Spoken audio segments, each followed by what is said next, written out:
हमारा जो next topic है फिजिक्स के अंदर यूनिट नंबर फर्स्ट के अंदर इलेक्ट्रोस्टैटिक्स यूनिट के अंदर हमारा जो लास्ट टॉपिक था वो था भाई electric line of force. Electric line of force के बाद हमने एक रिलेशनशिप बताया था इलेक्ट्रिक फील्ड इंटेंसिटी और पोटेंशियल डिफरेंस।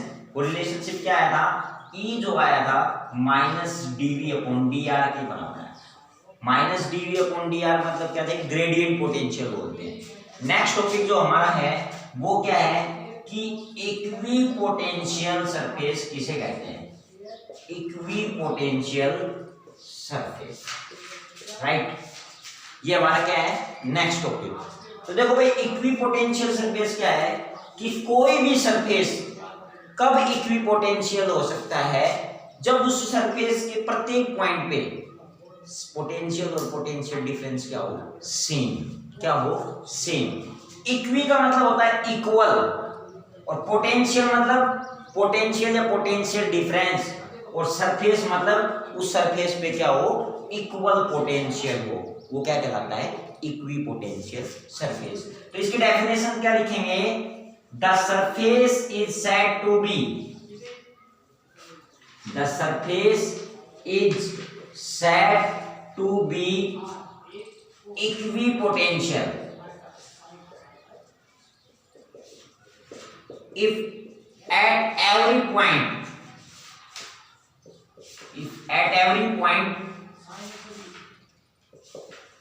lies same क्या पोटेंशियल डिफरेंस और पोटेंशियल, राइट।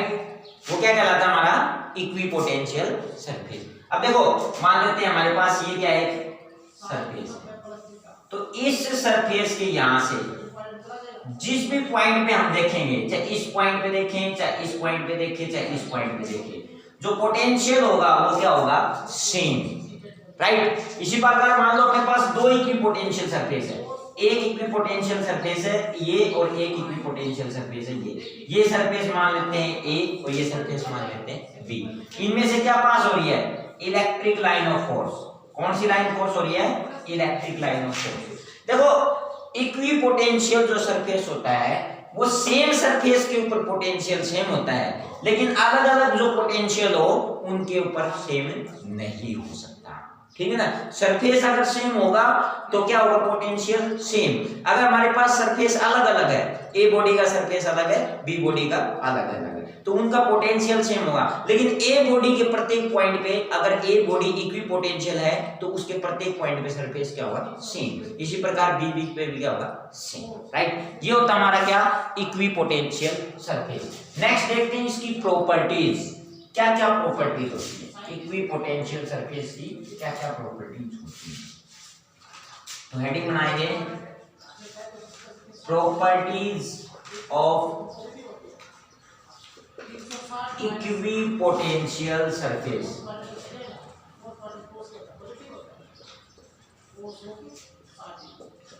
पहली प्रॉपर्टी देखो, हमें पता है जो पोटेंशियल डिफरेंस था वो क्या आया था, b, work done per unit charge. Difference बोल रहा हूं, वर्क डन किसका, किस किस के बीच में थे, ए बॉडी से बी बॉडी, तो उसका पोटेंशियल क्या आया था, potential of a and potential of b, right. ये था ना पोटेंशियल डिफरेंस, क्या था, दो पॉइंट के बीच का वर्क डन मेजर करना, ठीक है। तो अगर for equipotential surface, equipotential surface के लिए मैंने क्या बताया है, जो पोटेंशियल होता है वो सेम होता है, ठीक है। जैसे मान लेते हैं ये एक सरफेस है, इस सरफेस में ये पॉइंट ए है, ये पॉइंट बी है, तो इन दोनों पॉइंट पे, क्योंकि ये कौन सा सरफेस है, इक्विपोटेंशियल सरफेस, तो इस इक्विपोटेंशियल सरफेस में इन दोनों पॉइंट पे जो पोटेंशियल होगा वो क्या होगा, सेम, क्या होगा, सेम।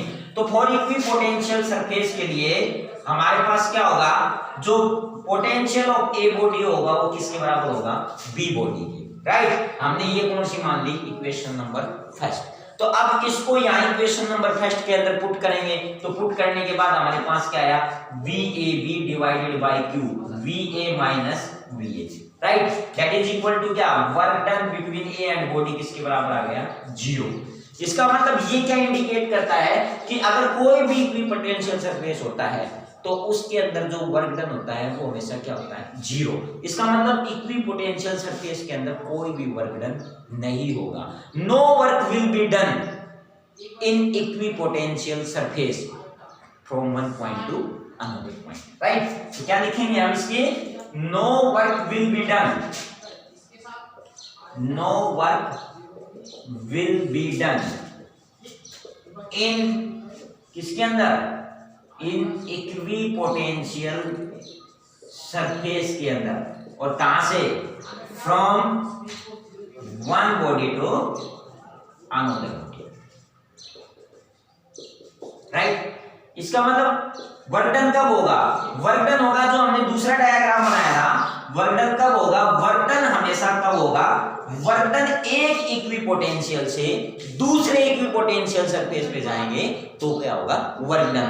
अगर वही दोनों पॉइंट, जैसे एक पॉइंट ए यहां है, एक पॉइंट बी यहां है, एक पॉइंट है इक्विपोटेंशियल सरफेस ए के अंदर, दूसरा पॉइंट है बी के अंदर, अगर ए से बी करेंगे तो क्या होगा, वर्क विल बी डन। तो क्या लिखेंगे, the work will be done, the work will be done in किसके अंदर, sorry, from one equipotential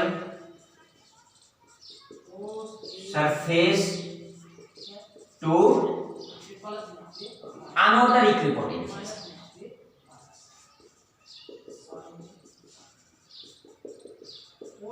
right. ये क्या थी हमारी first properties of equipotential surface.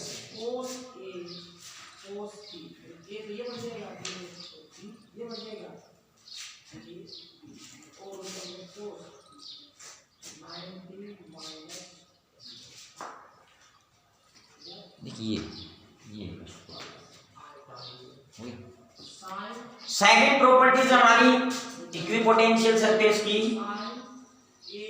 हमने डायग्राम क्या बनाया था, हमने डायग्राम, सेकंड डायग्राम इस प्रकार से था, ये दो सरफेस थे, एक सरफेस ये था, एक सरफेस ये था, ये ए सरफेस था, ये बी सरफेस, इनमें से क्या हो रही थी, electric line of force passing हो रही थी।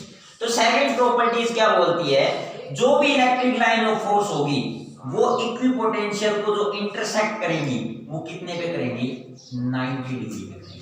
कितने पे करेंगी, 90 डिग्री। तो सेकंड प्रॉपर्टीज क्या होगी, the electric line of force, the electric lines of force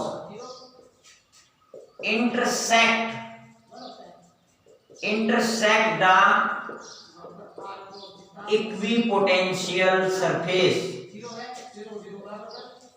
कितने में भाई, at 90 degree, right. Third properties क्या बोलती है, अगर दो इलेक्ट्रिक लाइन, दो इक्विपोटेंशियल सरफेस कभी भी एक दूसरे को इंटरसेक्ट नहीं कर सकते, अगर वो ऐसा करे तो क्या होगा, दो पोटेंशियल लाइज करेंगी, दो पोटेंशियल किस पे, एक ही पॉइंट पे दो पोटेंशियल, लेकिन इट इज नॉट पॉसिबल, ये पॉसिबल ही नहीं है कि एक पॉइंट पे दो पोटेंशियल हो, क्योंकि दो पॉइंट, दोनों पॉइंट पोटेंशियल की अलग अलग पॉइंट पे होंगे, एक पॉइंट पे दो पोटेंशियल हो ही नहीं सकते। इसीलिए दो इक्विपोटेंशियल लाइन कभी भी एक दूसरे को इंटरसेक्ट नहीं कर सकती। तो क्या लिख सकते हैं, क्या लिख सकते हैं,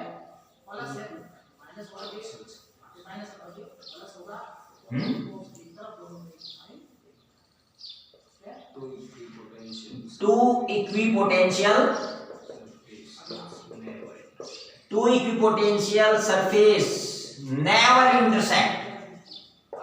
never intersect each other, because क्यों, क्योंकि if they do so, अगर वो ऐसा करें, then क्या, two electric potential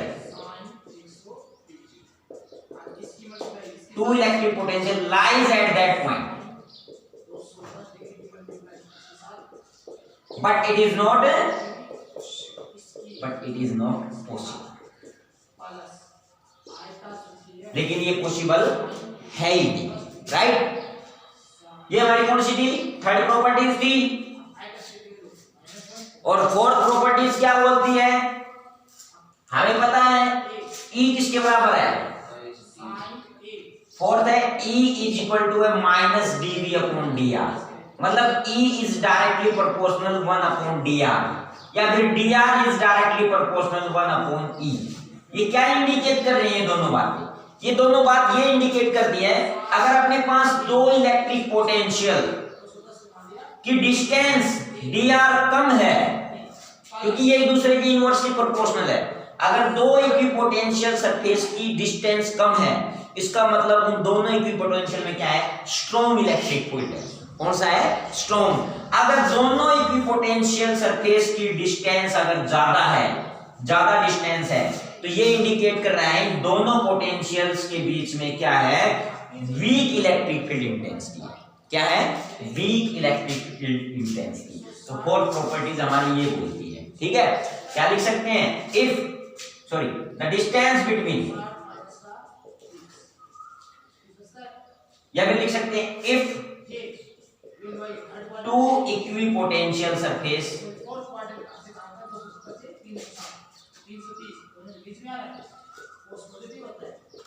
lies near, नजदीक, then they show the strong electric field, strong electric field. If they away, दूर हो, then show the weak electric field intensity, right? ये हमारी क्या है, फोर्थ प्रॉपर्टीज।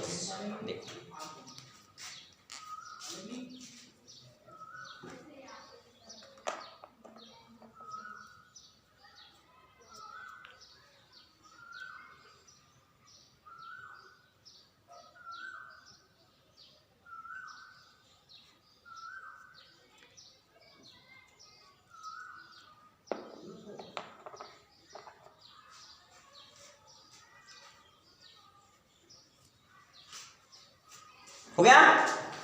नेक्स्ट टॉपिक हमारा electric dipole in uniform electric field के अंदर। Electric dipole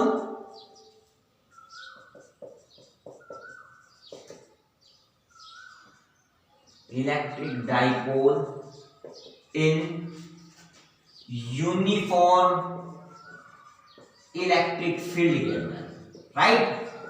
अब इस डेरिवेशन को समझो भाई, बिल्कुल हमने क्या किया, एक यूनिफॉर्म इलेक्ट्रिक फील्ड को कंसीडर कर लिया, सॉरी एक यूनिफॉर्म इलेक्ट्रिक फील्ड ली, उसके अंदर क्या किया, डाइपोल को कंसीडर कर लिया, राइट। ये डाइपोल क्या है, ए, ये है बी, डाइपोल के बीच की लेंथ क्या थी, 2a, राइट। अब क्या किया, इन इलेक्ट्रिक फील्ड के ऊपर फोर्स एक्ट कर दिया। क्या कर दिया, फोर्स। इन फोर्स, दो फोर्स एक्ट किए अपोजिट डायरेक्शन में, एक तो ए की साइड, एक बी की साइड, ठीक है। तो अगर हमें पता है इलेक्ट्रिक फील्ड इंटेंसिटी क्या होती है, F बाई क्यू, तो F किसके बराबर होगा, QE। तो यहां पर फोर्स क्या हुआ, QE, और ये फोर्स क्या हुआ, ये क्या था हमारा -q चार्ज, और ये क्या था +q चार्ज, राइट। डाइपोल्स के अंदर दो इक्वल एंड अपोजिट चार्ज है ना, तो ये मान लिया -q है, और ये मान लिया, इसको a मान लेते हैं और इसको b, क्योंकि डाइपोल की डायरेक्शन क्या थी, माइनस से प्लस होती है, ठीक है। इसको मान ले क्या होता है, ये माइनस क्या हो गया, QE, क्योंकि क्या हो गया, -q की चार्ज की वजह से फोर्स क्या हो गया, QE, अपोजिट चार्ज है ना, अपोजिट का मतलब क्या, एक पॉजिटिव और एक नेगेटिव।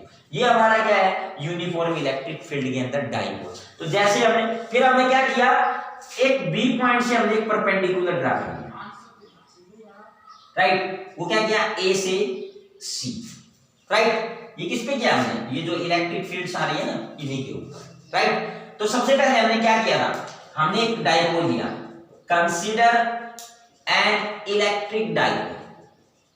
ये क्या हमें परपेंडिकुलर ड्रा किया है, ठीक है। क्या ड्रा किया है, परपेंडिकुलर, तो ये एंगल क्या हो गया, थीटा।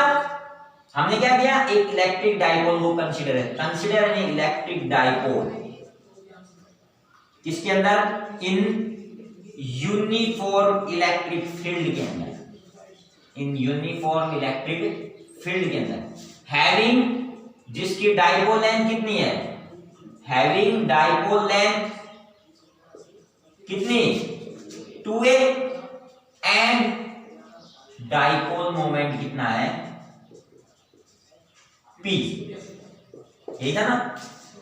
अब फिर नेक्स्ट क्या किया हमने, फोर्स एक्ट किया, किसकी वजह से, ड्यू टू पॉजिटिव चार्ज की वजह से, वो कितना आया QE, और नेगेटिव चार्ज की वजह से कितना आया -QE। तो क्या लिखेंगे, द फोर्स एक्टिंग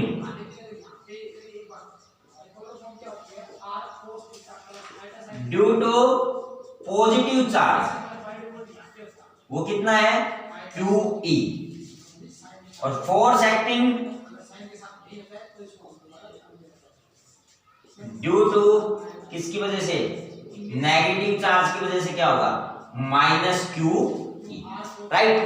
अब हमारे पास क्या हुआ है, दो इक्वल और अपोजिट फोर्स एक्ट हुए हैं, किसके ऊपर, किसी डाइपोल के ऊपर, और उनका जो लाइन ऑफ एक्शन है वो क्या है, डिफरेंट, एक का इस साइड है, एक का इस साइड। तो जब दो इक्वल और अपोजिट फोर्स एक्ट होते हैं किसी डाइपोल पे, और उनका लाइन ऑफ एक्शन अगर डिफरेंट होता है, तो वो क्या फॉर्म करते हैं, वो एक कपल फॉर्म करते हैं, क्या, कपल। और जो कपल का जो मोमेंट होता है उसी को हम बोलते हैं टॉर्क, क्या बोलते हैं, टॉर्क। तो क्या लिखेंगे, thus two equal and opposite force act on a dipole having, जिनका क्या है, different line of action,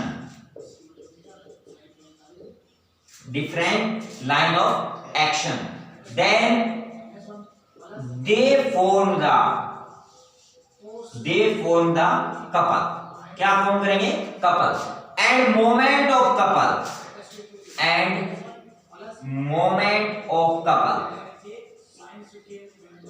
is called, इस moment of couple को क्या बोलते हैं,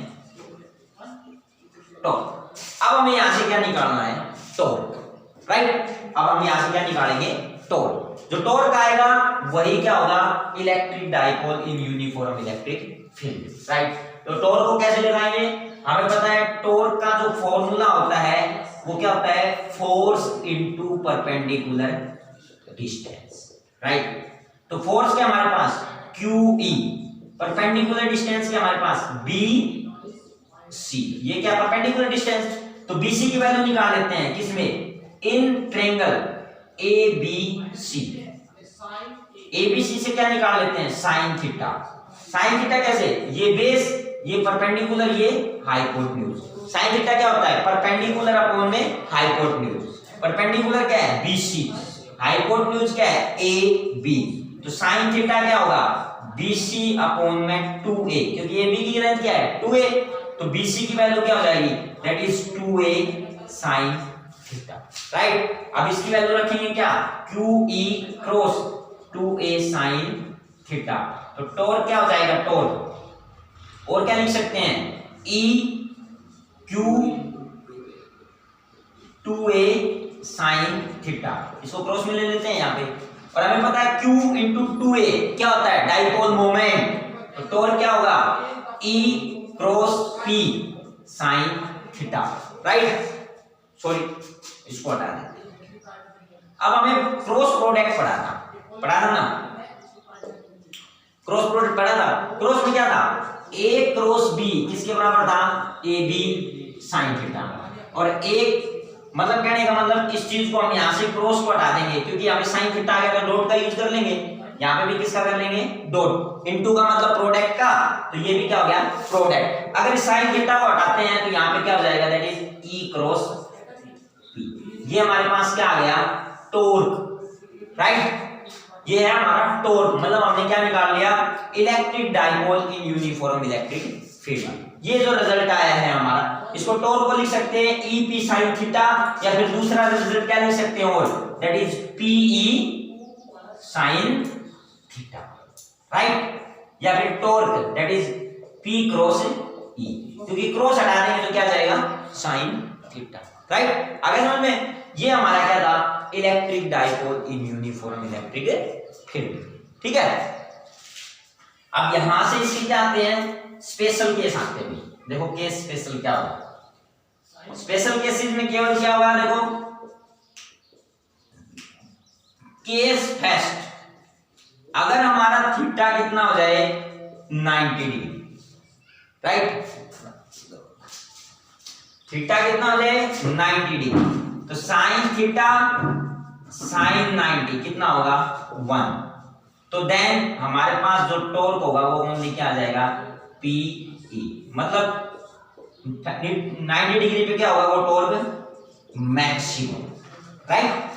सेकंड केस क्या है, केस सेकंड केस में बोलता है अगर हमारे पास थीटा कितना हो जाए 0 डिग्री, तो साइन थीटा साइन 0 कितना हो जाएगा 0, इसका मतलब हमारे पास जो टॉर्क आएगा यहाँ 0 पुट करेंगे तो पूरी वैल्यू क्या हो जाएगी 0, और वो टॉर्क हमारा क्या होगा सबसे मिनिमम कब। इसका मतलब क्या होता है कि किसी भी electric dipole uniform electric field के अंदर टॉर्क मैक्सिमम कब होगा, जब एंगल कितना होगा 90 डिग्री, और टॉर्क मिनिमम कब होगा, जब एंगल कितना होगा 0 डिग्री, राइट। ये था भाई electric dipole in uniform electric field. देखो भाई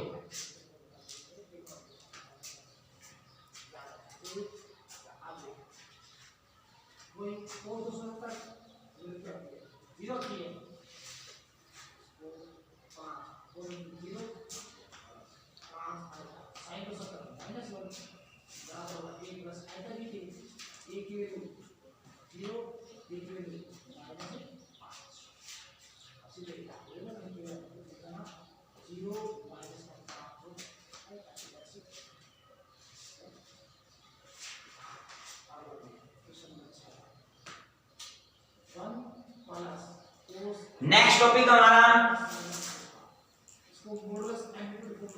potential energy of electric dipole, right. Next topic क्या हमारा, potential energy of electric dipole इन किसके अंदर, यूनिफॉर्म इलेक्ट्रिक फील्ड के अंदर। यूनिफॉर्म इलेक्ट्रिक डाइफील्ड के अंदर हमें क्या निकालना है, पोटेंशियल एनर्जी किसी डाइपोल की। तो पोटेंशियल एनर्जी क्या होती है, वो एनर्जी जो पोजेस की जाती है किसी डाइपोल के द्वारा ड्यू टू इट्स पोजीशन, ठीक है ना, वो क्या कहलाती है पोटेंशियल एनर्जी। और जो पोटेंशियल एनर्जी जो होती है ना, वो हमेशा किसकी इक्वल होती है, अमाउंट ऑफ वर्क डन, जो वर्क डन किया जाएगा रोटेटिंग ए डाइपोल, किसी डाइपोल को किसी एंगल के ऊपर, ठीक है ना, तो वो क्या होगा हमारा पोटेंशियल एनर्जी। तो क्या लिखेंगे, the potential energy possessed by electric dipole due to its position is called, उसको क्या बोलते हैं, पोटेंशियल एनर्जी। जो पोटेंशियल एनर्जी होती है, the potential energy is equal to, किसकी इक्वल होती है, amount of work done, amount of work done rotating a dipole, amount of work done rotating a dipole in electric field at angle theta. The potential energy equal to amount of work done rotating in electric field at angle theta. जो theta angle electric field के अंदर जो theta angle के ऊपर जो rotate होगी वो क्या कहलाएगी, पोटेंशियल एनर्जी, ठीक है। मतलब जो रोटेट पे जो वर्क डन किया जाएगा वो क्या कहलाएगा, पोटेंशियल एनर्जी। हमने मान लिया कि सबसे पहले हम क्या कर लेते हैं, स्मॉल वर्क डन निकाल लेते हैं। तो माना क्या, dw इज द क्या है, small work done,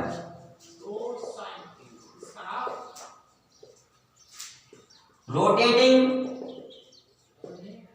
eight electric dipole या rotating in field at angle, कितने एंगल पे, डी थीटा, राइट। तो वर्क डन dw किसके बराबर हो जाएगा, torque into d theta. Torque we know that, हम जानते हैं टॉर्क किसके बराबर है, that is PE sin theta, right. इसको किस में करेंगे, इक्वेशन फर्स्ट के अंदर यूज करेंगे, तो dw किसके बराबर हो जाएगा, PE sin theta into d theta, equation number 7। ये हमारे पास क्या आ गया, स्मॉल वर्क डन। हमें क्या निकालना है, टोटल वर्क डन। तो टोटल वर्क डन निकालने के लिए क्या करेंगे, इक्वेशन सेकंड का इंटीग्रेशन करेंगे, कहां से, θ1 से लेकर θ2, ठीक है। तो क्या लिखेंगे, to find the total work done we integrate the equation second from θ1 to θ2। करो भाई इंटीग्रेशन, रिजल्ट आ जाएगा हमारे पास।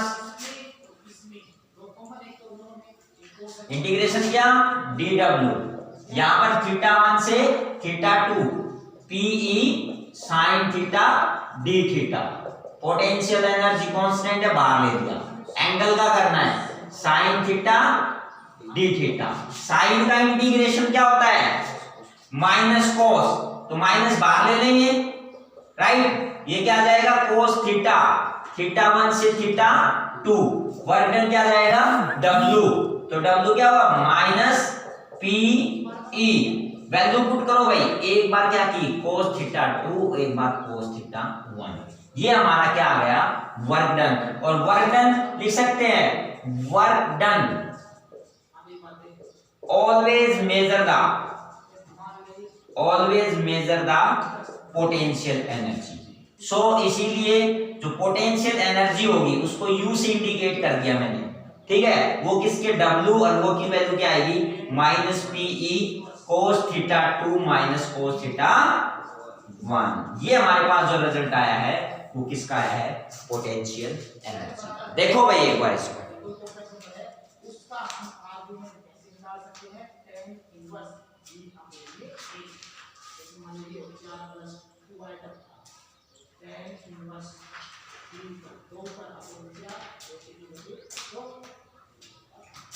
हो गया।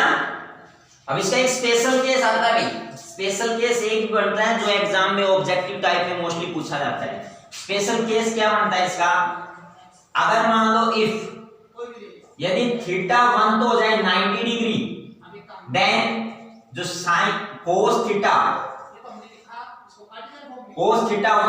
दैट इज cos 90, वो क्या हो जाएगा, 0, राइट। और θ2 किसके बराबर हो जाएगा, ओनली थीटा के बराबर, ठीक है। तो मतलब cos θ2 किसके बराबर हो गया, ओनली थीटा के बराबर। तो हमारे पास जो वैल्यू आएगी वो क्या आएगी, वर्क डन जो आएगा, पोटेंशियल एनर्जी, वो क्या आएगा, U PE cos थीटा, तो क्या किसके बराबर हो गया, ओनली, सॉरी, cos θ2 की जगह हमने थीटा रखा है, तो ये cos θ2 किसके बराबर हो गया, ओनली cos थीटा। और θ1 90 डिग्री था, तो हमारे पास यहाँ रिजल्ट क्या था, cos θ2 माइनस cos θ1, तो ये तो क्या हो गया, 0, और ये ओनली क्या हो गया, थीटा। तो हमारे पास जो रिजल्ट आएगा वो क्या आएगा, इट इज cos थीटा।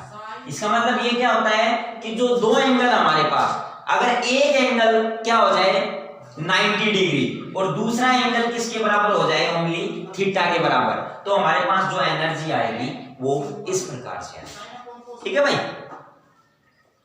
ये हमारे क्या थे, कुछ 3 डेरिवेशंस थे। जो पहला डेरिवेशन हमने करवाया है इक्विपोटेंशियल सरफेस के बारे में, दूसरा करवाया है इलेक्ट्रिक डाइपोल इन यूनिफॉर्म, और तीसरा जो करवाया हमने पोटेंशियल एनर्जी के बारे में। कल हमारे जो टॉपिक्स होंगे वो गॉस लॉ, उसके जो एप्लीकेशन है उनके बारे में पढ़ेंगे, ठीक है।